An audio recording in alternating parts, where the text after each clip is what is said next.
Hello friends, welcome back to my channel. তো বন্ধুরা, এখন আমরা কথা বলবো আফরান নিশোর আপকামিং ঈদ রিলিজ দাগি সিনেমার টিজারটা নিয়ে। আজকে দুপুরবেলায় রিলিজ করে গেছে এসবিএফ এবং চরকির অফিসিয়াল ফেসবুক এবং ইউটিউব চ্যানেল থেকে এই টিজারটা এসে গেছে। তো কেমন লাগলো এই টিজার? প্রথমত আফরান নিশো প্রায় 1.5-2 বছর পর কাম ব্যাক করছে।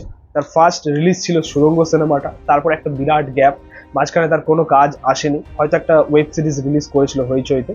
তো সিনেমা আর কোনো আসেনি। মাঝখানে সাকিব খানের দুটো সিনেমা রিলিজ করে গেছে, বড় বড় সিনেমা, একটা দরদ এবং একটা তুফান, যেগুলো ভালো চলেছে।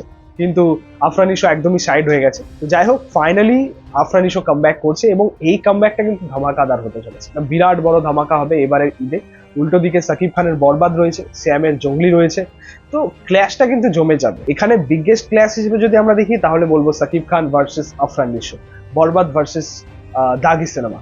তো দেখা যাক যে কোন সিনেমাটা কেমন পারফর্ম করতে পারে। বাট বাংলাদেশে যেরকম তাদের ফ্যান ফলোয়ার্স রয়েছে, যেরকম তাদের ফ্যান দর্শক রয়েছে, বাংলাদেশের সিনেমা প্রেমী যারা রয়েছে, অবভিয়াসলি দুটো সিনেমাই কিন্তু খুব ভালো ব্যবসা দেবে। উল্টো দিকে মানে পাশাপাশি জঙ্গলি সিনেমাও ভালো ব্যবসা দেবে আর। তো দেখা যাক যে কোন সিনেমাটা এবার ঈদে কেমন পারফর্ম দিতে পারে। তবে এটা ঠিক যে সাকিব খানের বরবাদ সিনেমাটা নিয়ে বেশ ভালোই হাইপ রয়েছে। বাট এটাও ডেফিনেটলি শিওর যে আফরান নিশোর দাগি সিনেমাটা কিন্তু জোর টেক্কা দেবে আর। সো এই টিজারটা প্রায় 1 মিনিটের টিজার। আমার এই টিজারটা এক কথায় হেভি লেগেছে, দারুণ লেগেছে। ওভারঅল মেকিংটা খুব ভালো ছিল, ব্যাকগ্রাউন্ড স্কোরের কাজ বলো, পাশাপাশি যেরকম কালার গ্রেডিং এর ইউজ ছিল এবং যেরকম লুক অ্যান্ড ফিলটা পেলাম অনেকটা সুরঙ্গর মতো কিন্তু। এবং এই টিজারটার মধ্যে আমার ভয়ঙ্কর লেগেছে আফরান নিশোকে দেখে। অসাধারণ মানিয়েছে এই চরিত্রটা এবং খুব ভালোভাবে ফুটিয়ে তোলা হয়েছে তার মাধ্যমে। প্রত্যেকটা পোর্শনে কিন্তু আফরান নিশো জাস্ট কাঁপিয়ে দিয়েছে। পাশাপাশি তমা মির্জাকেও পেলাম, তাকেও খুব ভালো লাগলো। এবং এখনকার সিনেমার মধ্যে যেটা সব থেকে বেশি প্রয়োজনীয়, যেটা সব থেকে বেশি গুরুত্বপূর্ণ একটা দিক, সেটা হচ্ছে ব্রুটালিটি এবং ভায়োলেন্স। এটা থাকাটা জরুরি আছে।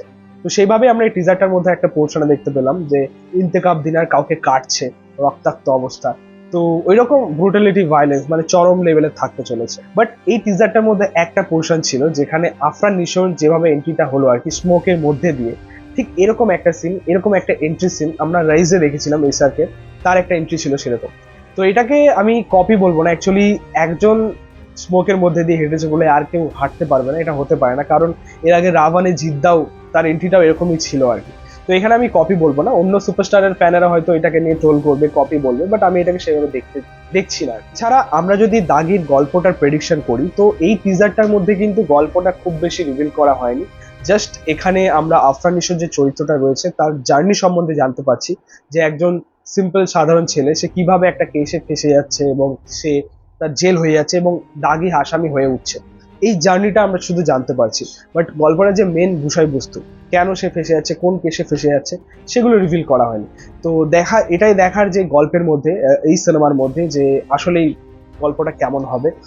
তো খুবই এক্সাইটেড, টিজারটা আমার খুব ভালো লেগেছে। কিন্তু বারবার বলছি, এবারের ঈদে কিন্তু জোর টক্কর হবে এবং জোর খেলা হবে সাকিব খান ভার্সেস আফরান নিশো। বন্ধুরা, এই ছিল বলার এই টিজারটা নিয়ে। তোমাদের টিজারটা কেমন লেগেছে, তোমাদের মতামত, রিয়াকশন অবশ্যই কমেন্টে জানিও।